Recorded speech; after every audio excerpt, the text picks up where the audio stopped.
हाँ जी स्टूडेंट्स, कैसे हैं आप सभी। मैं प्रदीप स्वागत करता हूं विद्या मंदिर के इस यूट्यूब चैनल पर। जैसा कि हम हिस्ट्री की शुरुआत हमने कर रखी है और हिस्ट्री की पहले आपको मैंने 3 से 4 क्लासेस ऑलरेडी प्रोवाइड करा दिए हैं और आई होप आपने वो वीडियो ज़रूर देखी होंगी। जिन्होंने वो वीडियो नहीं देखी तो प्लीज़ उन वीडियो को देखो, तभी आपको आज का लेक्चर समझ आने वाला है। तो आज हम स्टार्ट करेंगे अपना आगे का भाग। ठीक है, लास्ट टाइम हमने डिस्कस किया होगा प्रागैतिहासिक काल के बारे में, जिसकी जानकारी मैंने आपको दी। आज हम पढ़ने वाले हैं जी अगला जो भाग होगा, प्राचीन भारत का अध्याय ऐतिहासिक काल। काफ़ी इंपॉर्टेंट है जी। तो चलिए शुरू करते हैं इसको पढ़ना। आज हम जो पढ़ेंगे वो हम भाग पढ़ेंगे जी अध्याय ऐतिहासिक। अध्याय ऐतिहासिक काल काफ़ी इंपॉर्टेंट पोर्शन है और इस भाग में हम बेसिकली जो डिस्कस करने वाले हैं वो हम डिस्कस करेंगे जी सिंधु घाटी सभ्यता के बारे में, जिसको हम हड़प्पा सभ्यता भी कहते हैं। काफ़ी इंपॉर्टेंट पोर्शन ही रहेगा। तो चलिए शुरू करते हैं जी। अध्याय ऐतिहासिक काल, प्रोटो हिस्टोरिक पीरियड। ठीक है, तो अध्याय ऐतिहासिक काल के बारे में आपको बेसिकली मैंने फर्स्ट लेक्चर में बताया था कि ये वो काल था जिसके अंदर हमें अवशेष तो मिले, जिसके अंदर हमें अवशेष तो मिले। ठीक है, और उनका जो लिखित बेसिकली साक्ष्य होते हैं, लिखित साक्ष्य वो भी हमें मिले, लेकिन हमें उन्हें पढ़ने में कामयाबी हासिल नहीं हुई, हम उनको पढ़ नहीं सके। ठीक है, तो ये आप बात आपको पता होनी चाहिए। ठीक है,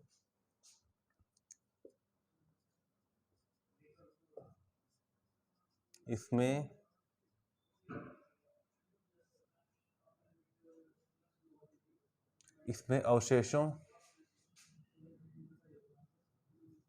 की लिखित जानकारी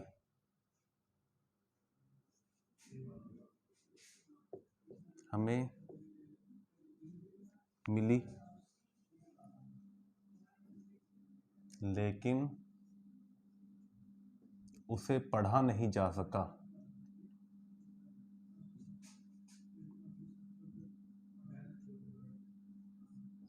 काफी इंपॉर्टेंट है। ठीक है, तो अध्याय ऐतिहासिक काल में अवशेषों की लिखित जानकारी हमें मिली लेकिन उसे पढ़ा नहीं जा सका। और इसी में हम पढ़ने वाले हैं जी हमारे भारत की सबसे प्राचीन सभ्यता, जिसे हम क्या बोलते हैं जी, सिंधु घाटी सभ्यता। तो चलिए शुरू कर देते हैं जी। इसी में हम पढ़ने वाले हैं सिंधु घाटी सभ्यता। ठीक है जी, इसी में हम पढ़ने वाले हैं सिंधु घाटी सभ्यता। तो बेसिकली आपको ये पता होना चाहिए सभ्यता होती क्या है। सभ्यता बेसिकली होती क्या है, किसी निश्चित भूभाग पर, किसी निश्चित भूभाग पर अगर कोई लोग रहते हैं और वो एक ही संस्कृति को फॉलो करते हैं, वही हमारा क्या कहलाता है जी, सभ्यता। और ऐसे ही हमारे भारत के अंदर भी, ठीक है, एक सभ्यता देखने को मिली जिसका नाम है सिंधु घाटी सभ्यता। तो इसका अगर आपसे टाइम पीरियड पूछें तो टाइम पीरियड आपको पता होना चाहिए जी 2500 बीसी से 2500 बीसी से 1750 बीसी। ठीक है जी, ये आपको पता होना चाहिए। 2500 बीसी से 1750 ईसा पूर्व। काफी इंपॉर्टेंट भाग है। चलिए शुरू करते हैं इसके बारे में पढ़ना। ठीक है, अब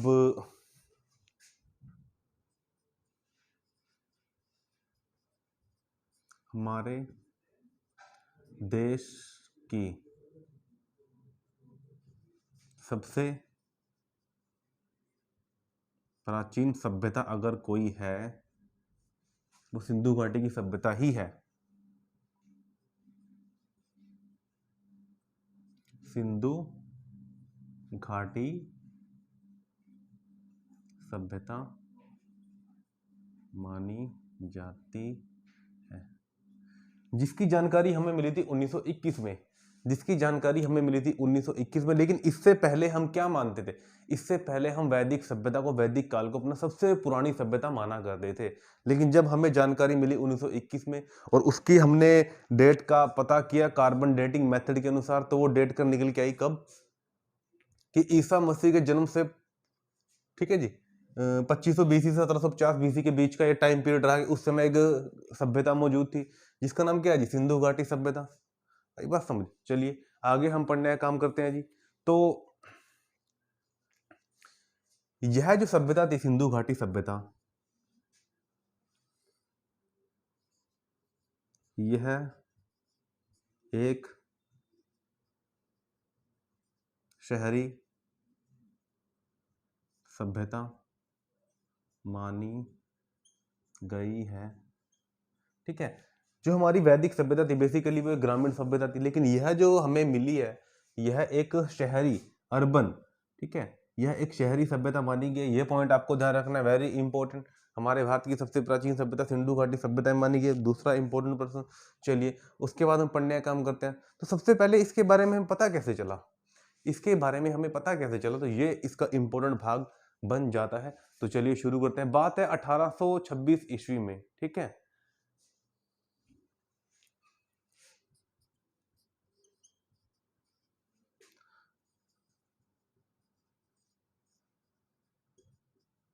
अठारह सौ छब्बीस ईस्वी में चार्ल्स मैसन नामक व्यक्ति द्वारा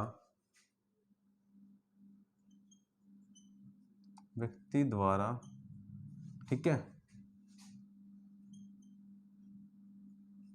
हड़प्पा नामक स्थान पर, ठीक है, कुछ अवशेष प्राप्त हुए।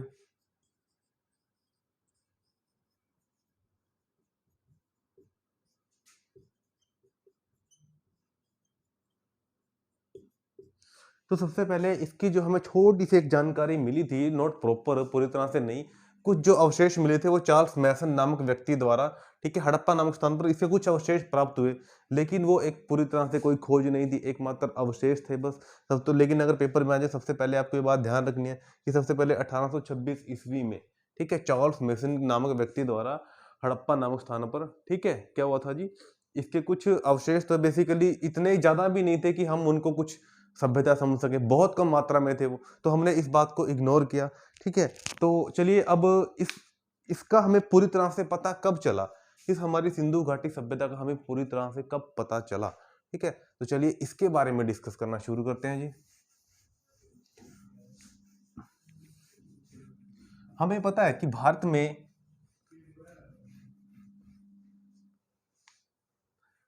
में जो सबसे पहले रेल चली थी जी, ठीक है, 16 अप्रैल 1853 में। तो सिंधु घाटी सभ्यता का हमें पता कैसे चला जी?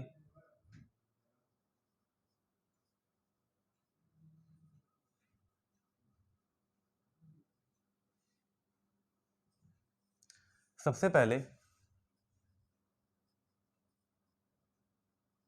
16 अप्रैल 1853 में, ठीक है, भारत की पहली प्रथम पैसेंजर ट्रेन चलाई गई। ठीक है,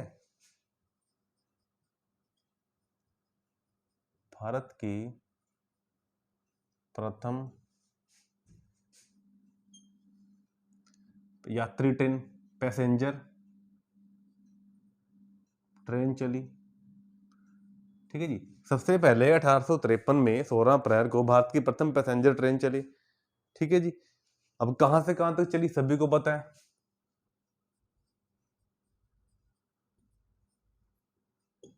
बॉम्बे से ठाणे 34 किलोमीटर का ये एरिया था। ठीक है जी, अब इसमें योगदान किसका था ये इंपॉर्टेंट हो जाता है। इसके अंदर योगदान था जी लॉर्ड डलहौजी।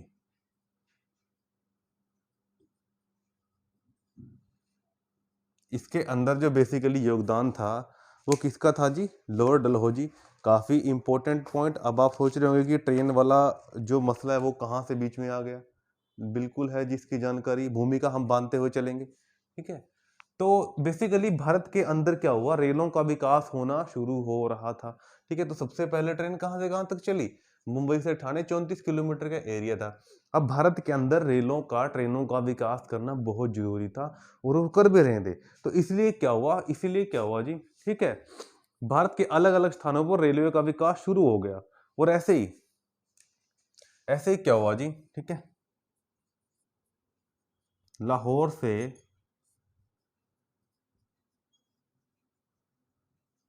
कराची के बीच,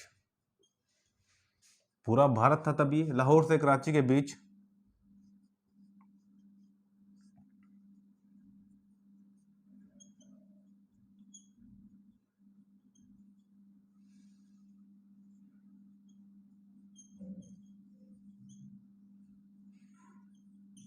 ठीक है जी।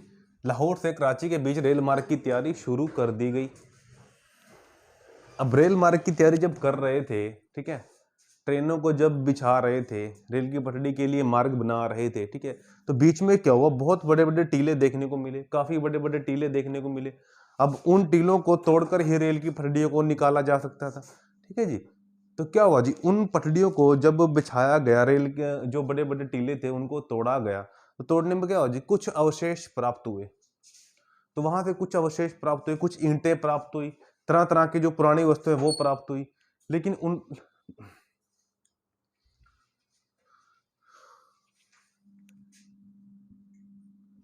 लेकिन उस बात को इग्नोर कर दिया गया, ठीक है। तो वो जो अवशेष प्राप्त हुए थे, इतनी ज्यादा मात्रा में भी नहीं प्राप्त हुए थे, जितनी मात्रा में प्राप्त हुए उनके ऊपर शोध का कार्य शुरू कर दिया गया, ठीक है। तो जब लाहौर से कराची के बीच रेल मार्ग की तैयारी शुरू की गई, तो खुदाई के दौरान, रेल की पटरी बिछाने के दौरान क्या हुआ जी, कुछ अवशेष हमें मिले। अब जो अवशेष हमें मिले थे जी, उनके ऊपर 1856 में, उनके ऊपर क्या हुआ जी, 1856 में अलेक्जेंडर कनिंघम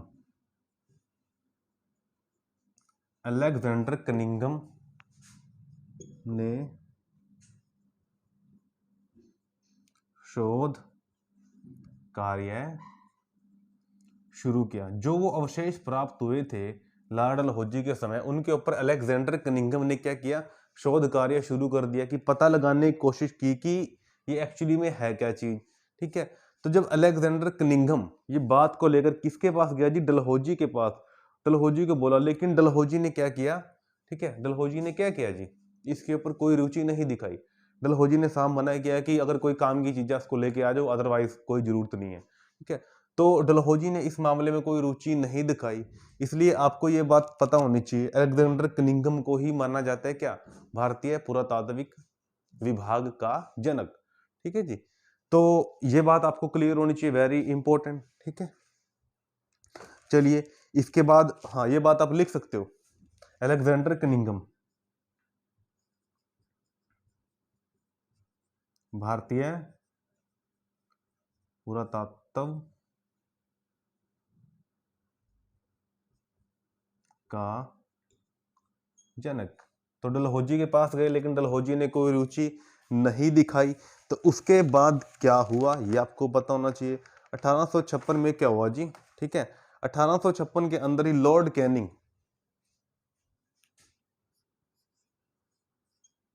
1856 में क्या होता है जी, लॉर्ड कैनिंग भारत का गवर्नर जनरल बन के आया जी, लॉर्ड कैनिंग।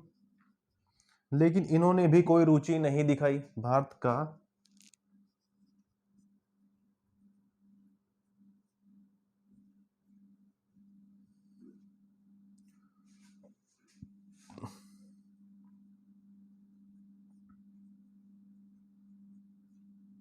ठीक है। अब इन्होंने भी क्या किया जी, कोई रुचि नहीं दिखाई इस मामले में। जो अवशेष प्राप्त हुए थे वो वैसे ही दबे के दबे रह गए वहां पर, ठीक है।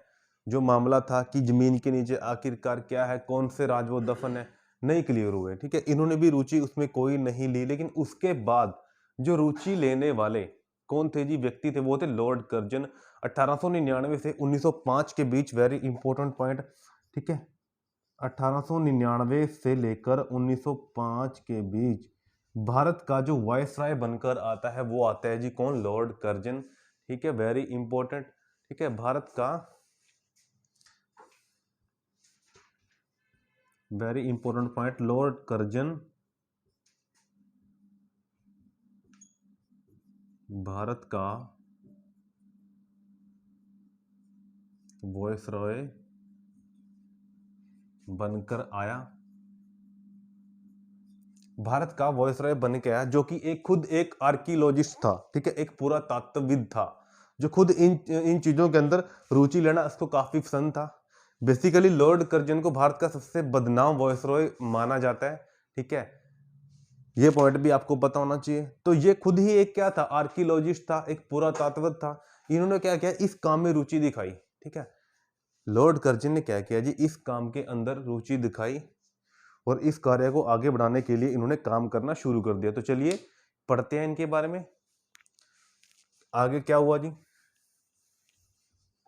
तो लॉर्ड कर्जन ने ऑर्डर दिया कि एक टीम बनाई जाए, ठीक है, एक पुरातात्व एक टीम बनाई जाए जी, ठीक है, जो इस काम की तैयारी शुरू करेगी कि एक्चुअली में वहां पे हमें जो अवशेष मिले हैं वो कितने हैं, कितनी मात्रा में है, उनकी खुदाई हमें करनी चाहिए, ठीक है, क्या क्या हमें मिलेगा। तो इस बात में लॉर्ड कर्जन ने क्या किया जी, एक टीम का गठन किया 1905 में, ठीक है, वो आपको पता होना चाहिए। तो 1905 में क्या होता है जी, पुरातत्व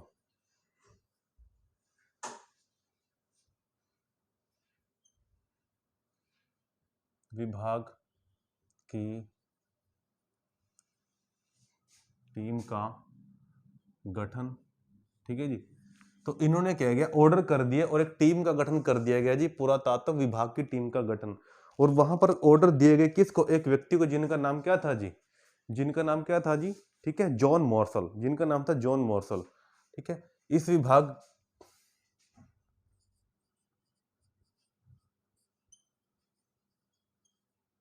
इसके अध्यक्ष जॉन मार्शल को बनाया गया जी, क्योंकि लॉर्ड कर्जन को काफी इंटरेस्ट था।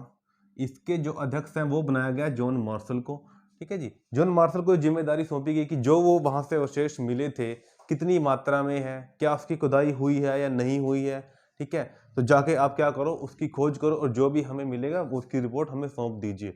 तो यहाँ पर जॉन मार्शल अध्यक्ष बनाए गए और उन्होंने अपने लेवल पर ही क्या किया, 2 टीमों का गठन कर दिया गया, ठीक है जी। तो जॉन मार्शल के द्वारा क्या किया जी, 2 टीमें बनाई गई, टीम 1, ठीक है जी, और टीम 2। जॉन मार्शल के द्वारा 2 टीमें बनाई गई, एक टीम 1 और एक टीम 2 कि जाके पता करो एक्चुअली वहां पे है क्या। जिसमें टीम 1 के, ठीक है, जो अध्यक्ष थे, जिसमें टीम 1 के अध्यक्ष थे वो कौन थे जी, टीम 1 के जो अध्यक्ष थे वो थे जी दयाराम साहनी,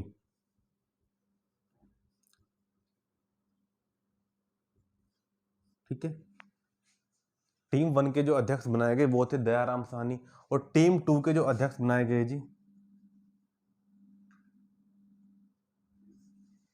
टीम 2 के जो अध्यक्ष बनाए गए वो थे कौन थे जी, राखल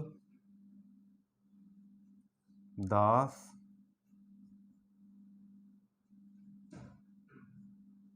बनर्जी, ठीक है जी।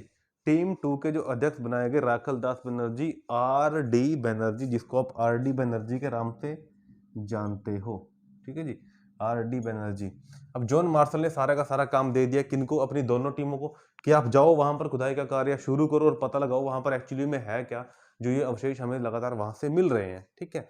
तो यहाँ पर देखिए जो काम दिया गया था जो दयाराम साहनी को और राखल दास बनर्जी को, अपने काम में ये लोग लग चुके थे। तो इनको क्या होता है जी, ठीक है, 1921 में जाके पहली सफलता प्राप्त होती है जी, ठीक है। तो अब क्या होता है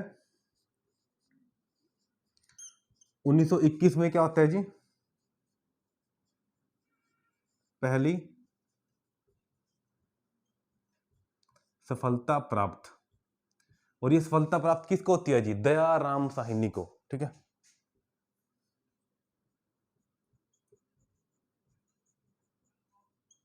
दयाराम साहनी को।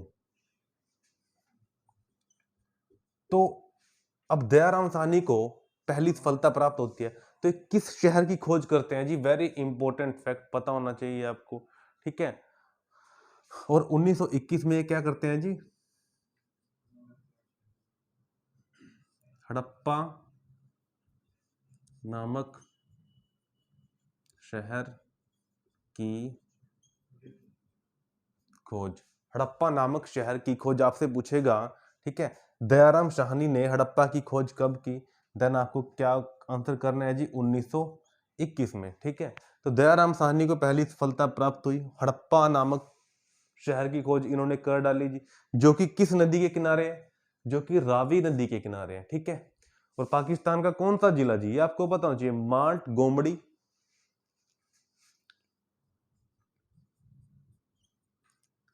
रावी नदी के किनारे, जो कि वर्तमान में भी पाकिस्तान में है। ठीक है,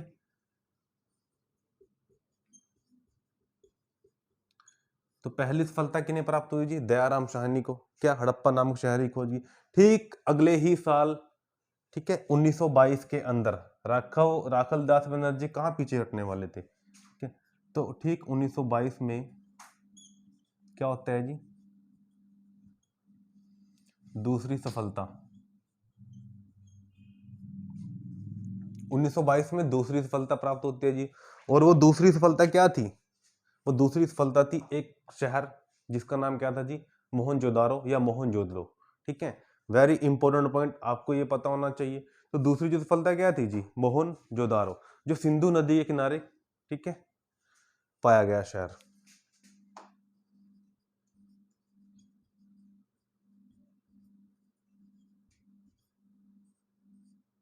मोहनजोदड़ो की खोज, अगर आपसे नदी पूछ ले देन आप नदी क्या करोगे जी? सिंधु, सिंधु नदी। ठीक है जी, सिंधु नदी के किनारे। तो दो शहर मिले जी। सबसे पहले हड़प्पा की खोज हुई, किसने की जी? दयाराम साहनी ने 1921 में। दूसरी खोज 1922 में किन्होंने की जी? राखल दास बनर्जी, मोहनजोदड़ो, सिंधु नदी के किनारे, बेसिकली वेरी इंपॉर्टेंट। तो दो शहर हमारे सामने निकल के आ चुके थे, लेकिन अब सवाल ये था कि ये दो शहर है क्या, इनकी संस्कृति है क्या, कितने पुराने ये शहर हैं, क्या इनकी संस्कृति मेल खाती है नहीं खाती है, ये भी सवाल उठ रहे थे। तो क्या हुआ जी, यहाँ पर हमारे पुरातात्विक लोगों ने क्या किया? शोध किया इसके ऊपर और दोनों को कंपेयर किया, दोनों को कंपेयर किया जी। और कंपेयर करने में क्या मिला जी? दोनों की संस्कृति एक मिली। हड़प्पा को कंपेयर करके देखा गया, मोहनजोदड़ो को कंपेयर करके देखा गया।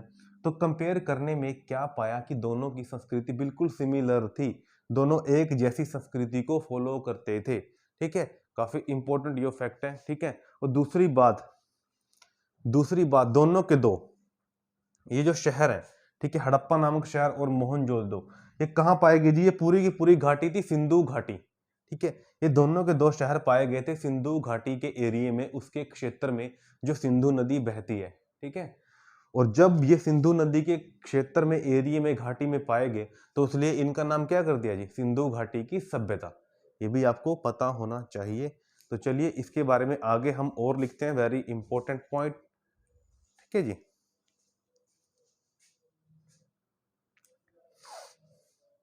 मैं इसको साफ कर देता हूं। आई होप आपने इतना ये लिख लिया होगा।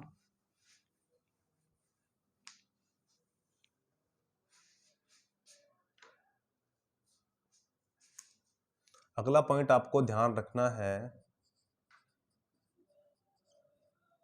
क्योंकि दोनों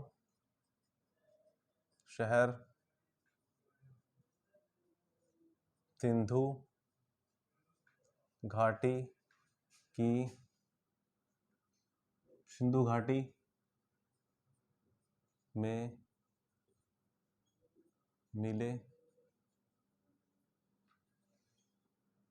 इसलिए इस सभ्यता का नाम, ठीक है जी, सिंधु घाटी सभ्यता पड़ा।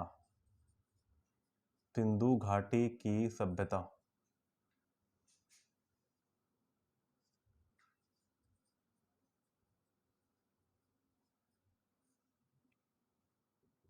वेरी इंपॉर्टेंट, दोनों की संस्कृति एक थी। ठीक है, दोनों की संस्कृति एक थी, कल्चर एक था। ठीक है जी, दोनों की समानता बिल्कुल थी। तो इसलिए क्या नाम पड़ा जी इसका? सिंधु घाटी की सभ्यता, क्योंकि सिंधु घाटी के एक क्षेत्र में दोनों शहर पाए गए। चलिए उसके बाद हम पढ़ने का काम करते हैं। अब सवाल हमारा ये उठता है कि यह सभ्यता तो थी, अब यह सभ्यता तो थी, लेकिन ये थी कितनी पुरानी, इसकी एज का हम पता कैसे लगाएं? ठीक है, क्योंकि अब तक तो हम अपनी सबसे पुरानी सभ्यता वैदिक सभ्यता को मान के बैठे हुए थे, जो कि ईसा मसीह के जन्म से 1500 वर्ष पहले की सभ्यता थी। ठीक है, जब आर्य हमारे देश में आए थे हम तो उसको सबसे पहले सभ्यता अपनी माना करते थे। ठीक है, तो ये कितनी पुरानी थी कितनी नई थी उसकी खोज हमने की कार्बन डेटिंग मेथड के द्वारा। ठीक है तो अगला इंपॉर्टेंट पॉइंट आपको पता होना चाहिए, यह सभ्यता कितनी पुरानी थी इसका पता कार्बन डेटिंग,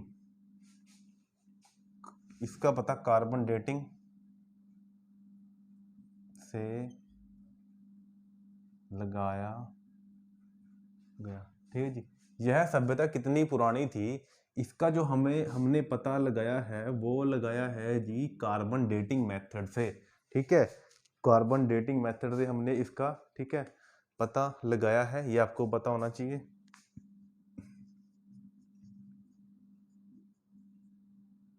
ठीक है, कार्बन डेटिंग है, कार्बन 14 डेटिंग मेथड से हमने इसका पता लगाया। और जब हमने पता लगाया और इसकी एक्चुअल में जो हमें, ठीक है, एज पता चली, वो पता चली कब? ईसा मसीह के जन्म से 2500 वर्ष से लेके 1750 तक। ठीक है, ये इसकी आयु का हमें पता लगा। और यहां से हमें एक बात क्लियर होगी कि हमारी सबसे पुरानी सभ्यता सिंधु घाटी की सभ्यता है, ना कि वैदिक सभ्यता। ठीक है जी, चलिए और हम पढ़ने का काम करते हैं अगले इंपॉर्टेंट पॉइंट। ठीक है, चलिए अब सवाल, ये तो हमने पता कर लिया था, ये तो बेसिकली हमने पता कर लिया था कि इसकी एज कितनी है, पुरानी है। ठीक है, लेकिन अब ये भी सवाल खड़ा होता है, ठीक है, कि ये सभ्यता फैली कहाँ तक थी। वेरी इंपॉर्टेंट पॉइंट, कि ये सभ्यता बेसिकली कहाँ तक फैली हुई थी, कितना इसका विस्तार था, कि ये वहीं तक सीमित थी या इसका एरिया और भी देशों में था या क्या था। तो चलिए, ठीक है, पढ़ने का काम करते हैं जी।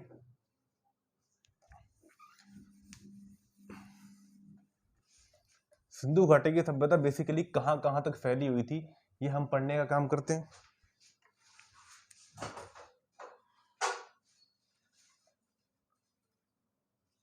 कहाँ तक फैली थी, ये सबसे बड़ा सवाल हमारे सामने था। एज हमने पता लगा ली थी, लेकिन पता क्या लगाना था कि ये जो सिंधु घाटी की सभ्यता बेसिकली कितना एरिया कवर कर रही थी, कहाँ कहाँ तक फैली हुई थी, तो इसकी जानकारी हम लेते हैं बिल्कुल। तो देखिए, मैं भारत का मैप यहां पर बना देता हूं समझने के पर्पज से। ठीक है जी, तो समझने के पर्पज से मैं इंडिया का मैप यहां पर बना रहा हूं जी, और इंडिया के मैप से ही आई थिंक आपको ज़्यादा क्लियर समझ आएगा। बेसिकली ये सभ्यता कहाँ तक फैली हुई थी। तो चलिए, अगर हम बात करें उत्तर की ओर, ठीक है, वेरी इंपॉर्टेंट पॉइंट, अगर हम बात करें भारत में उत्तर की ओर, ठीक है, यहाँ ये एक शहर पड़ता है, जम्मू कश्मीर में गांव पड़ता है जिसका नाम क्या है जी, वेरी इंपॉर्टेंट, जिसका नाम है जी मांडा। ठीक है, जो चेनाब नदी के किनारे पड़ता है। तो अगर हम उत्तर की बात करें तो यहाँ पर एक शहर पड़ता है जी मांडा। ठीक है, J&K, चेनाब नदी के किनारे। ठीक है, उत्तर में तो ये यहाँ तक फैली हुई थी। तो अगर हम दक्षिण की बात करें, ठीक है, अगर हम दक्षिण की बात करें, दक्षिण में ये फैली हुई थी जी, महाराष्ट्र का एक शहर पड़ता है जी, नाम क्या है, दैमाबाद, महाराष्ट्र। ठीक है, दैमाबाद महाराष्ट्र, वेरी इंपॉर्टेंट। ठीक है, गोदावरी नदी के किनारे। ठीक है, ये चेनाब नदी के किनारे जो उसका उत्तरी भाग था। ये कौन सी नदी के किनारे जी, गोदावरी। तो उसके बाद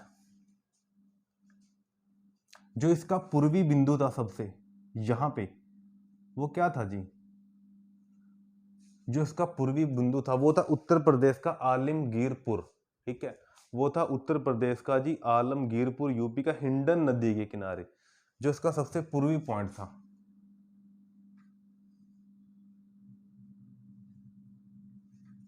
आलमगीरपुर, यूपी। नदी आप पूछ ले आपसे, देन आपको क्या करना है, हिंडन नदी, ठीक है, वेरी इंपॉर्टेंट। तो इसका जो पश्चिमी पॉइंट था वो क्या था जी, इसका जो पश्चिमी पॉइंट था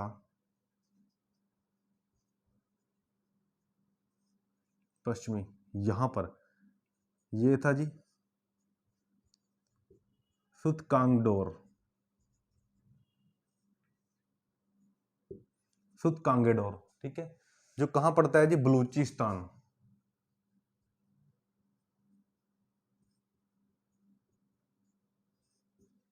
नदी कौन सी थी जी, दाश्क नदी,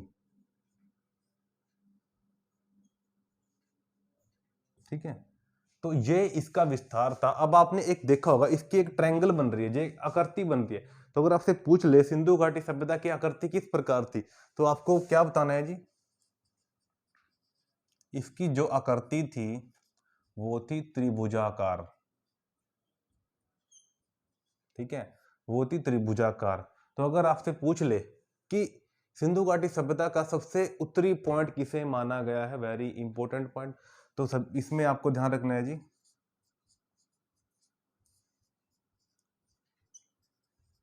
उत्तरी बिंदु कौन सा होगा जी, आपके सामने मैंने लिखा हुआ है जी, मांडा, ठीक है,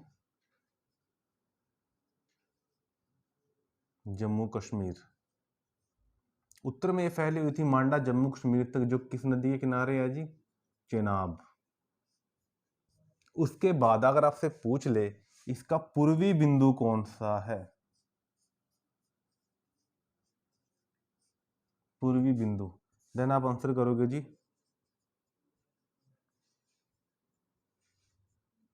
आलमगीरपुर, जो कहाँ पड़ता है जी, यूपी में। और नदी आपसे पूछ ले, आपको बताना है, डायग्राम में बनी हुई है जी, हिंडन नदी, ठीक है। और अगर आपसे पूछ ले पश्चिमी,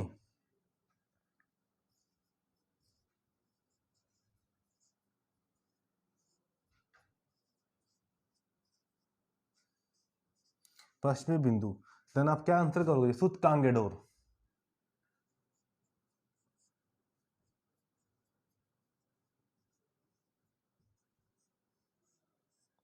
सुतकांगेडोर, वेयर,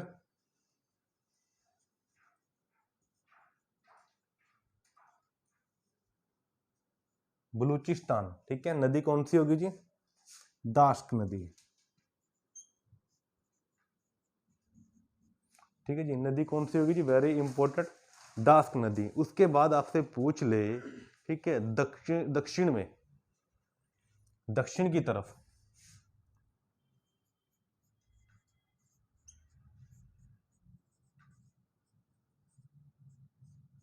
दक्षिण की तरफ, देन आपका आंसर होगा जी दैमाबाद, जो कहां पड़ता है, महाराष्ट्र, ठीक है। नदी आपसे पूछ ले तो आप आंसर करके आओगे जी गोदावरी नदी।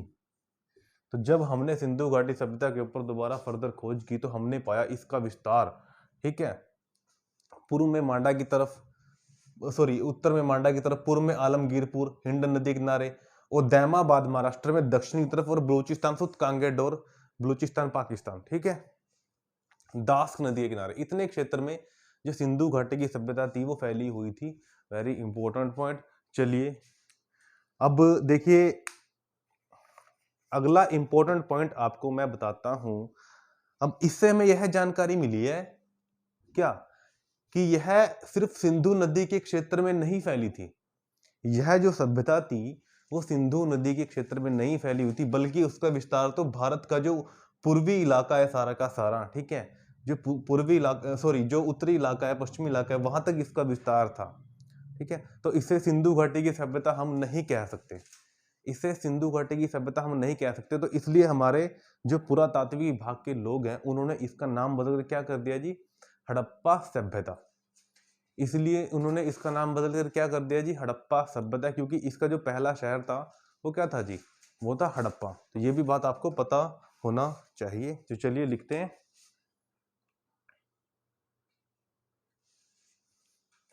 अगला इंपॉर्टेंट पॉइंट,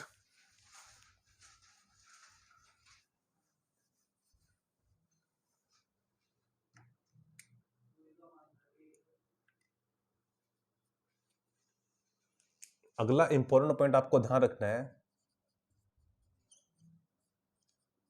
क्योंकि यह सभ्यता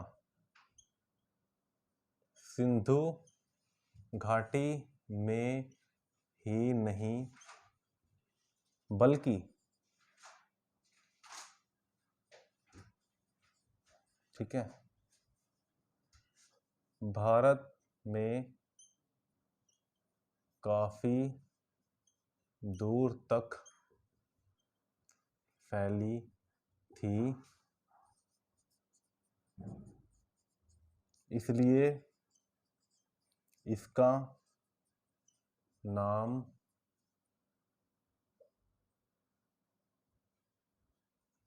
बदलकर, पुरातत्वविदों के द्वारा इसका नाम बदलकर, ठीक है जी, हड़प्पा सभ्यता कर दिया गया। ठीक है जी। अब हड़प्पा सभ्यता क्यों किया, क्योंकि इसका जो पहला शहर खोजा गया था वो कौन सा था जी, वो हड़प्पा ही था, इसलिए इसका नाम बदलकर क्या कर दिया जी, हड़प्पा सभ्यता, क्योंकि पहला शहर कौन सा खोजा गया था जी, हड़प्पा। Very important. चलिए आगे हम पढ़ने का काम करते हैं। अब इसके अन्य नाम क्या है जी, ठीक है, तो अन्य नाम, इस सभ्यता के अन्य नाम आपको पता होना चाहिए। तो सबसे पहले तो आपने क्या लिखा जी,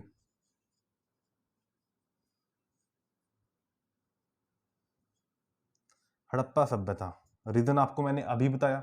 दूसरा पॉइंट आपको ध्यान रखना है जी, ठीक है, सिंधु सरस्वती सभ्यता। दूसरा इसका नाम क्या है जी,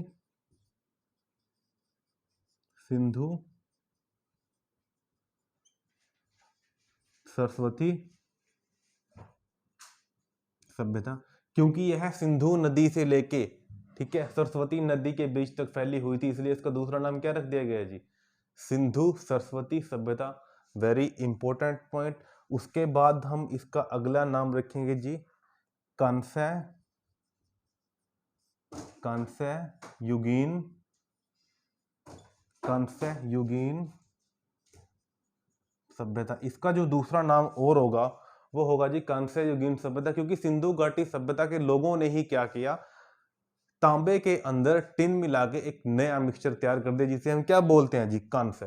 ठीक है, तो इसलिए इसका दूसरा नाम और नाम क्या है जी, कांस्य युगीन सभ्यता। Very important. उसके बाद अगला जो नाम होगा जी, सैंधव सभ्यता। ठीक है, अगला जो उसका नाम होगा जी, सैंधव सभ्यता। Very important.